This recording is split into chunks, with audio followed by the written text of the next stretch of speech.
Something happened in the spiritual dimension that directly concerns you. And I need you to hear this before anything else pulls your attention away. The universe paused. Not slowed, not shifted, paused. Everything in the seen and unseen world held its breath for a single moment, because something occurred that almost never happens. Something the ancient records describe as rarer than the birth of a star and more significant than the fall of empires. And that something was caused by you, not by what you did, not by a prayer you said, or a sacrifice you made, or a dramatic turning point in your story. It was caused by something far more powerful than any of those things. It was caused by who you are when no one is watching. It was caused by the quiet, unbreakable, almost unreasonable way you have chosen to live. Day after day, when the world gave you every reason to stop. Stay with me until the very end, because what I am about to walk you through is not a sermon. It is a precise, step-by-step revelation of what your inner life looks like from the perspective of the spiritual dimension. What it has already set in motion that you cannot yet see, and what is already moving toward you because of choices you made in private that you never thought anyone noticed. Subscribe to this channel right now and turn on every notification, because this kind of message does not come through ordinary channels. It comes through those who have been given eyes to see what most people miss. Write 77 in the comments right now if you have ever felt like your goodness was a burden. If you have ever wondered whether staying kind in a cruel world was wisdom or foolishness. If you have ever sat alone with the weight of who you are and wondered whether any of it actually matters. Because I am about to show you exactly how much it matters. And the answer is going to change the way you see every single day you have lived. Before we go further, if this message is already speaking to something deep inside you, if you feel something stirring in your chest, your support means everything to this work. There is a link in the description below and pinned in the comments where you can buy me a coffee. It is a small act that carries enormous spiritual weight. When you pour into something that pours into you, you open a channel of reciprocity between yourself and heaven. Every contribution, no matter how small, tells the universe you are ready to receive. Check the description and the comments for that link whenever you feel moved. Now, let us continue. The distinction that changes everything is not the one you expect. Most people spend their entire lives focused on acts, on doing, on accomplishing, on producing visible results that others can witness and validate. The entire architecture of modern life is built around acts. Your resume is a list of acts. Your social media is a gallery of acts. The way people introduce themselves at parties is a performance of acts. And acts matter. But acts exist in time. They begin and they end.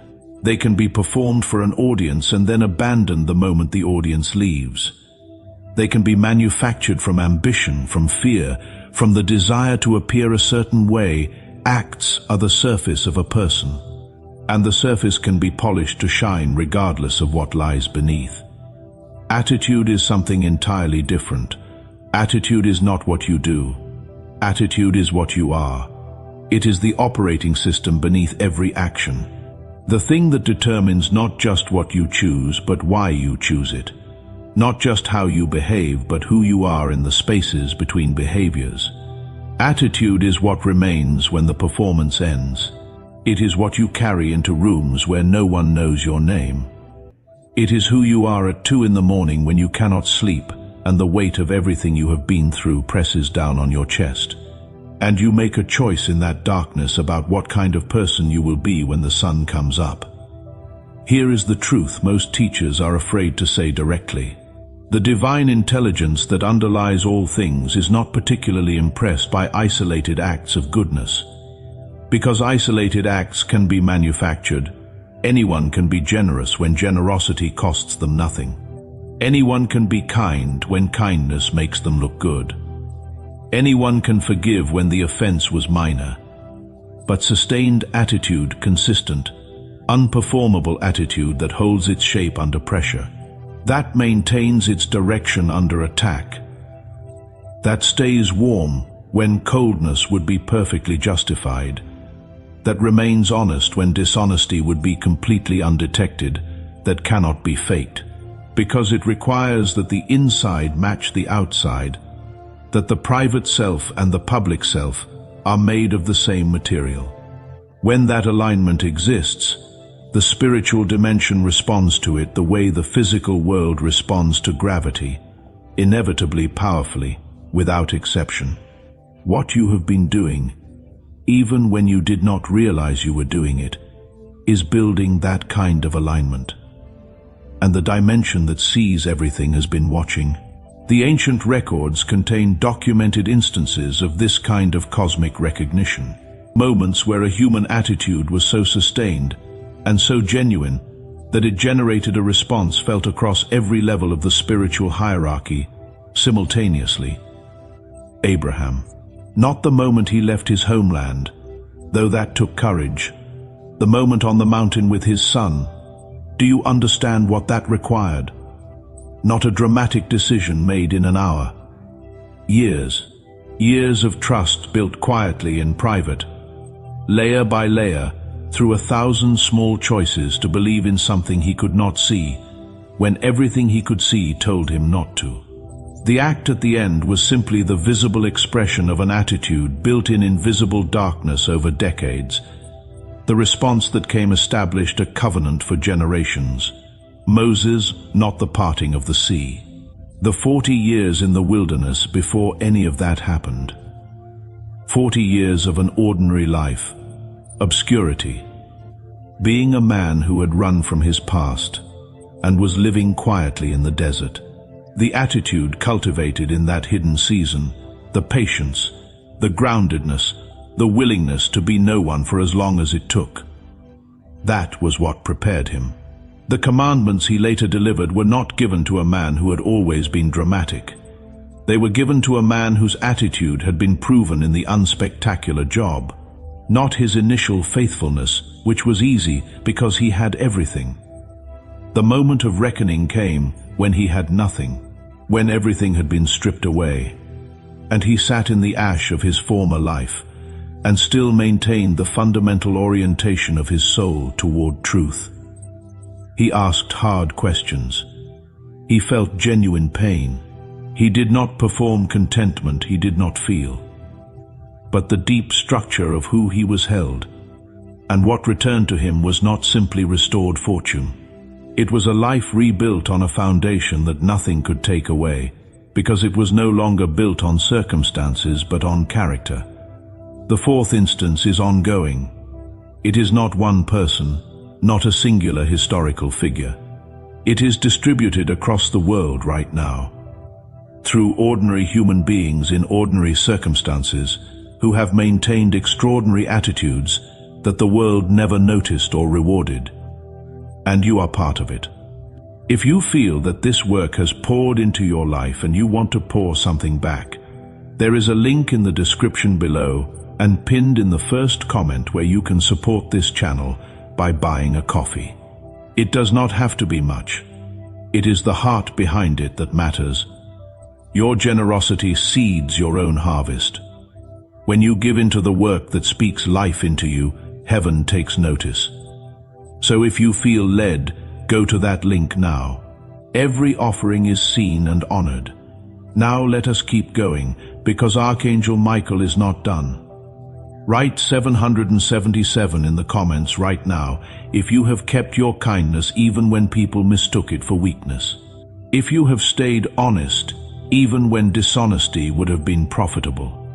If you have chosen to forgive not because it was easy or deserved, but because some part of you understood that bitterness destroys the person who carries it more than the person it is aimed at. If you have sat with your suffering without letting it turn into cruelty, and you did that not because someone told you to, but because you simply could not become the thing that had hurt you. Write 777 if any of that is true, because here is what you need to understand about what has been happening to you. You have not been left alone, not for a single day. The spiritual dimension has been acutely aware of your attitude from its earliest formation. Before you could name it, before you understood that what you were doing was unusual, it has been watching the way you move through the world, the way you treat people who cannot do anything for you, the way you maintain your integrity in situations where compromise would never be discovered, the way you keep getting up, not dramatically, not with speeches, just quietly, persistently, getting up. Every one of those moments registered as a signal in the spiritual field, and those signals have been accumulating. The ancient teachers tried to express this principle in various ways. What you send out returns to you multiplied. The measure you use will be the measure you receive. Your light does not go unnoticed even when you feel unseen. These were not motivational platitudes. They were precise descriptions of how the spiritual dimension actually functions. When a person maintains a genuinely pure attitude for long enough, something begins to happen in the invisible architecture of their life. Pathways begin to open. Alignments begin to form. The things that were stuck begin to move. Not because of luck, but because an attitude held long enough and genuinely enough eventually reorganizes the circumstances surrounding the person who holds it. This is not magic. This is mechanics. The mechanics of how consciousness and reality interact. And your attitude has been doing this work for longer than you know. But I need to tell you something else. Something the comfortable version of this message leaves out because it is harder to hear, but more important to understand. Your attitude made you a target, in the precise sense that forces opposed to human flourishing identified your light and have been attempting to extinguish it. Every major betrayal you experienced, every relationship that ended in ways you did not deserve, every effort you made that was overlooked or exploited, every period where you tried your hardest and made no visible progress, every door that closed when it should have opened. Those were not entirely random. I am not telling you that you had no agency in those situations. You did. And some of them contained lessons you needed. But underneath those truths is another. The consistent, coordinated nature of the opposition you have faced is a direct reflection of the power your attitude represents. Forces that profit from human cynicism want your light gone. Not out of personal grudge, because your existence actively displaces darkness. And darkness responds to displacement by attempting to create conditions that convince you to extinguish your own light voluntarily. This is why the trials you faced often felt disproportionate. They were not calibrated to what you did. They were calibrated to what you are capable of becoming. The opposition does not attack who you are today. It attacks who you will be if you are not stopped. And here is what it did not account for: your stubbornness. The specific, beautiful, almost unreasonable stubbornness of a person who has been given every reason to become hard and has simply refused, who has been offered every justification for bitterness and has declined, who has taken hit after hit and kept returning, not with walls and armor, but with the same fundamental orientation toward goodness they started with. That is not weakness. That is the most sophisticated form of spiritual strength that exists. It is harder to maintain warmth under sustained pressure than to develop coldness. It is harder to stay open when experience keeps suggesting that openness is dangerous. You have been doing the harder thing consistently for a long time. And the spiritual dimension confirmed what the forces of opposition feared. You held, your attitude held. And because it held, a threshold was crossed. The accumulated signal of your sustained integrity reached the level that reorganizes circumstances. What was building invisibly is now beginning to become visible. Let me tell you specifically what that looks like.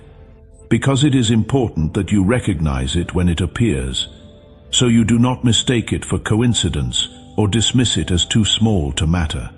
The first thing you will notice is a change in the quality of the people who appear in your life. For a long time, you attracted people drawn to your light but not aligned with your values. People who needed what you offered without offering the same in return. People who read your openness as availability for exploitation, your generosity as a resource to draw from without reciprocation. This pattern is ending, not because you are becoming harder, but because the signal you broadcast has been refined by everything you have been through. You have not changed your values, but you have clarified them. And that clarity is changing who your signal attracts. The ones coming toward you now are those who vibrate at a similar frequency of genuine integrity, who have been through their own refinement, who know what it cost you to stay the way you are because it cost them something similar. These connections will feel different, easier in a way that is unfamiliar, because you have been accustomed to relationships that require enormous effort just to maintain basic honesty and reciprocity. With these people, that effort is replaced by something that feels like relief. Like coming home to a version of the world you always believed in but rarely found. Pay attention to who appears in the coming weeks. Do not dismiss anyone as too ordinary or too unexpected. These connections will not arrive with fanfare. They will arrive quietly in ordinary circumstances, and the recognition will be subtle but unmistakable. Something in how they see the world. Something that resonates with the deepest, most private version of who you are. The second shift you will notice is movement in areas that have been stuck. Situations that felt immovable are going to begin to shift. Not because luck has changed, but because your sustained attitude has been creating pathways underground that were not visible while they were forming. This is how organic growth works. The work happens invisibly for a long time, and then suddenly, it looks like something appeared from nothing. But it was not nothing. It was roots going deep. The specific areas depend on where your attitude has been doing its deepest work. For some, it will be professional. An opportunity that aligns your skills with your values without requiring compromise. Not just a better position, but a better fit. A context where who you are is an asset rather than an inconvenience. For others, it will be relational. A healing of something that seemed permanently broken. A release of a connection that has been keeping you in a pattern that no longer serves who you are becoming. Or the arrival of someone who sees you fully, without needing you to perform a version of yourself for their comfort. In every case, the common thread is this. The shift will not require you to become someone different. It will not ask you to compromise the attitude that generated it. It will feel like the world finally bending to fit who you actually are, rather than you bending to fit a world that was not made for you. The third shift is internal, and it is the most important of the three. The ambient anxiety that has accompanied you. The low-level fear that the goodness of life is always about to run out. The exhaustion of fighting upstream is going to quiet. Not because your external circumstances will be perfect. Life will still contain difficulty because difficulty is not a sign of spiritual failure. It is a feature of human growth. But your relationship with difficulty is going to change. Challenges will begin to feel navigable rather than defeating. Like information rather than punishment, like the terrain of a life that is genuinely yours. This inner shift is what makes everything else sustainable. Circumstances change, relationships evolve, opportunities open and close. But the internal foundation of a person who understands the real source of their strength cannot be taken. That is what you are building now. I want to speak directly to something you may be feeling as you listen to this. A voice that says, "This sounds too good. This sounds like what I want to be true." And the things that sound like what you want to be true are exactly the things you should be most skeptical of. I hear that voice, and I respect it. The spiritual dimension does not ask you to suspend your discernment. It does not require you to perform belief you do not feel. Genuine spiritual maturity is marked by exactly the kind of honest, questioning intelligence that does not simply accept flattery because it feels comfortable. So let me give you something more useful than promises. Let me give you a framework for testing everything I have said, not by my authority but by your own experience. Think about the moments in your life when you were most aligned with the attitude we have been discussing, most genuinely yourself, most integrated between who you were on the inside and how you were living on the outside, not performing virtue but simply being it. Now notice what happened in the period following those moments. Did the quality of your connections improve? Did unexpected opportunities appear? Did the right people show up? Did something that had been stuck begin to move? Did you feel, even briefly, that the world was fundamentally hospitable to you rather than hostile? If any of that is true, you have already experienced what I am describing. You have already felt the feedback loop between sustained attitude and spiritual response. What I am offering is not a new thing. I am offering you the name for something you have already lived. And if you recognize that, if you know from your own experience that this is real, then the invitation is simply to do it more consciously. To stop maintaining your attitude by accident or sheer stubbornness, and to begin maintaining it as a deliberate practice. To understand that what you have been doing instinctively is a form of serious spiritual work, and to bring intentionality to it. This does not mean becoming rigid.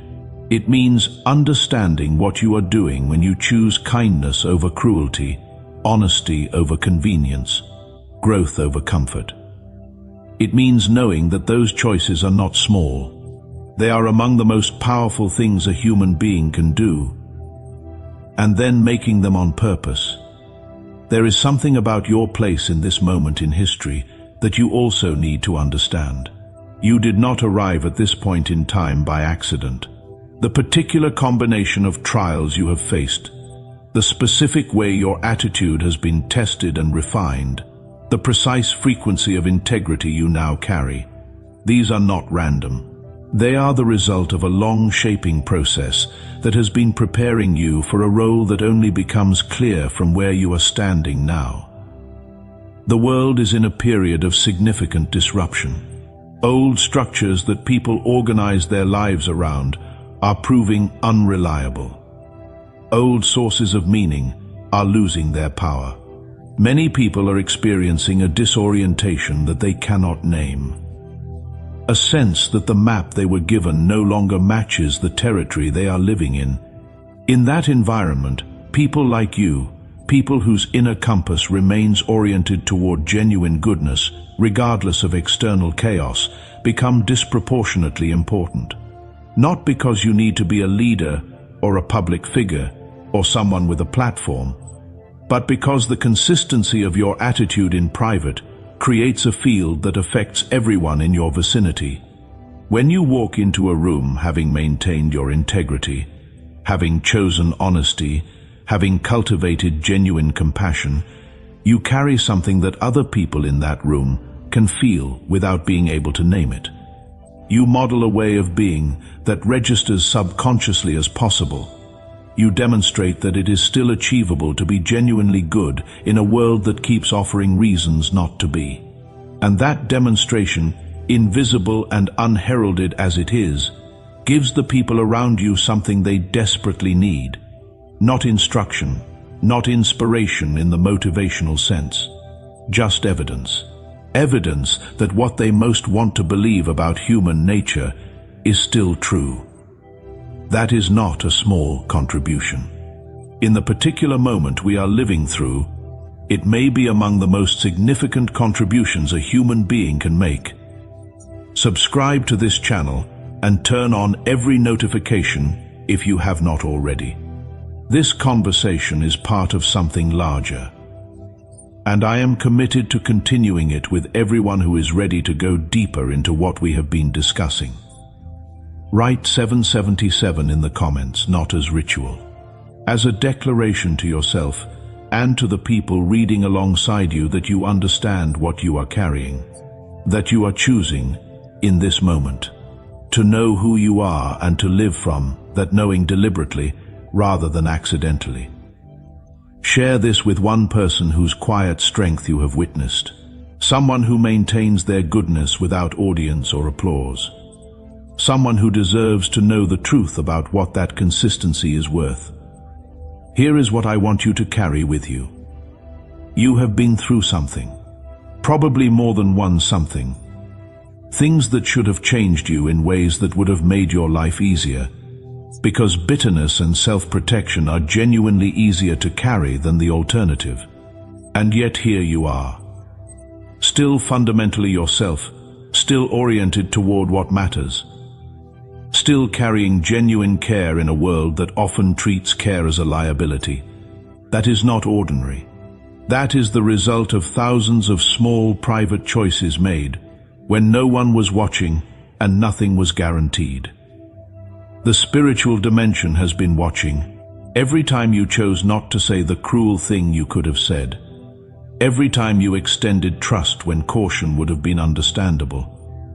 Every time you returned to kindness after someone made you regret it. Every time you got up in the morning and decided, without drama, to try again. All of it registered. All of it built something. And what it built is now beginning to become visible. Not because you were perfect. Perfection is not what the spiritual dimension looks for. And if you have been trying to be perfect, you have been working harder than necessary at the wrong thing. What it responds to with this kind of sustained momentum is not perfection but integrity. The state in which who you are on the inside is genuinely expressed in how you live on the outside. The state in which you do not need an audience to be who you are, because who you are is not a performance. That is what you have built, and that is what is now beginning to pay forward. Pay attention. The signs will be subtle at first. A conversation that opens an unexpected door. A meeting that does not feel like chance. A moment of clarity about something you have been confused by for a long time. A feeling, arriving without explanation, that things are actually going to be all right. Do not dismiss those moments. They are the first visible edges of a shift that goes much deeper than what is immediately apparent. The most important thing I can leave you with is not a promise about what is coming. Promises about the future belong to no one. The most important thing is an understanding of something already true. Right now, regardless of what your circumstances look like, you are already enough.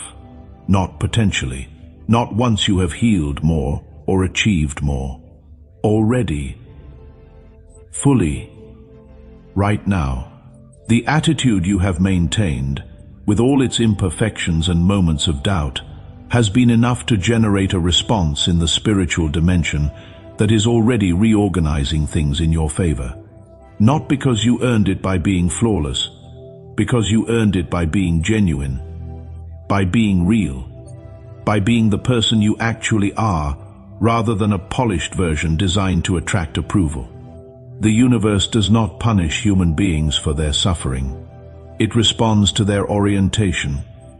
And your orientation, maintained through everything you have faced, is toward the light. That is enough. That has always been enough. Now you know it consciously, carry it deliberately, live from it without apology. And watch what happens when the most authentic version of who you are moves through the world without armor. Write 777 in the comments if something shifted while you listened to this. If something confirmed a truth you have been carrying without the language to name it. If you are ready to stop treating your goodness as accidental and start treating it as intentional because it is, subscribe. Stay with me. because this is only the beginning of what I have to show you. The best and most important part of your story is not behind you. It is not even here yet, but it is coming. And it is coming specifically for someone who kept their heart open long enough to deserve it. That is you. That has always been you. Now go live like you know it.